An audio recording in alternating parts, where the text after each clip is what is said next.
धनतेरस पर 30 रुपए की झाड़ू का टोटका आपको बना देगा करोड़ों रुपए के खजाने का मालिक। धनतेरस के दिन कौन सी झाड़ू खरीदे जिससे हो घर में बरकत, जाने झाड़ू से जुड़ी मान्यताओं के बारे में। बस इतना करे काम, हो जाएंगे माला माल। धनतेरस पर क्यों खरीदते हैं झाड़ू, वजह है बेहद खास, जाने क्या है इसका पौराणिक महत्व। आप भी करें ये टोटका और पाएं लाभ। धनतेरस पर झाड़ू खरीदते समय ना करें ये गलतियां, रूठ जाएंगी लक्ष्मी माँ। इन चीजों का दे विशेष ध्यान, हो जाएंगे धनवान। दिवाली का त्योहार बस आने ही वाला है और इसको लेकर तैयारियां भी शुरू हो चुकी हैं। कहते हैं दिवाली की शुरुआत धनतेरस के दिन के साथ ही हो जाती है, जिसको लेकर ऐसा कहा जाता है कि इस दिन खरीदी गई वस्तु जल्द ही खराब नहीं होती, बल्कि उसमें 13 गुना वृद्धि हो जाती है। यही कारण है कि लोग इस दिन जमकर खरीदारी करते हैं।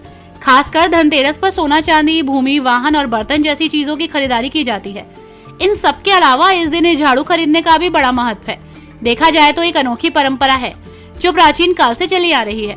कहते हैं कि जो लोग सोना चांदी नहीं खरीद पाते वो धनतेरस पर एक नई झाड़ू खरीदते हैं। वही लोग बाकी चीजों की खरीदारी कर सकते हैं तो वो भी इस दिन झाड़ू जरूर खरीदते हैं। लेकिन क्या आप जानते हैं कि धनतेरस के दिन झाड़ू घर में लाने को लेकर क्या मान्यता है? दरअसल मत्स्य पुराण के अनुसार झाड़ू को माँ लक्ष्मी का रूप माना जाता है। वहीं संहिता में झाड़ू को सुख शांति की वृद्धि करने वाली और दुष्ट शक्तियों का विनाश करने वाली बताया गया है।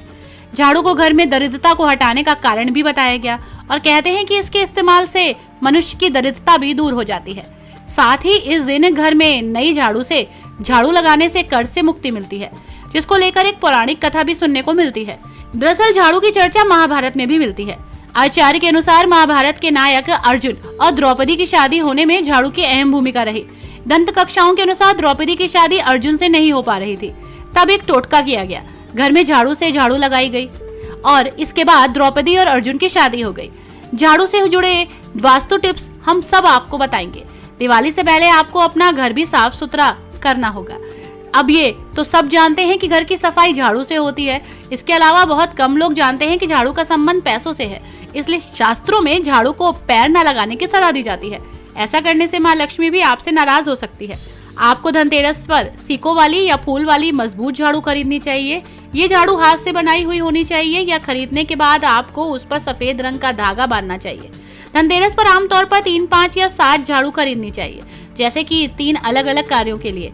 इस रूप में ये पर्व घर को शुद्ध, स्वास्थ्यपूर्ण और समृद्ध बनाने के लिए बेहद ही अवसर प्रदान करता है। अगर हम सीधे शब्दों में कहें तो दिवाली के दिन झाड़ू का भी महत्व है। इसके अलावा आपको इस बात का विशेष ध्यान रखना चाहिए कि झाड़ू हमेशा दरवाजे के पीछे छिपा कर रखें, क्योंकि वो कहते हैं ना, इंसान पैसों को हमेशा लोगों से छुपा कर रखता है। ऐसे में अगर आप झाड़ू को दरवाजे के पीछे छिपा कर रखेंगे तो इससे आपके घर में खूब बरकत होगी। धनतेरस के दिन झाड़ू की पूजा भी जरूरी है। हालांकि कुछ लोग झाड़ू की पूजा करना उचित नहीं मानते, क्योंकि इसका इस्तेमाल गंदगी साफ करने के लिए होता है। लेकिन हम आपकी जानकारी के लिए बता दें कि धनतेरस के दिन झाड़ू की पूजा करना काफी शुभ है। इसके अलावा आपको धनतेरस के दिन नई झाड़ू जरूर खरीदनी चाहिए। इसके साथ ही जिन चीजों से आपके घर में बुरा प्रभाव पड़ता हो उन्हें धनतेरस से पहले अपने घर से हटा दें। ब्यूरो रिपोर्ट, पंडित जी का पत्र।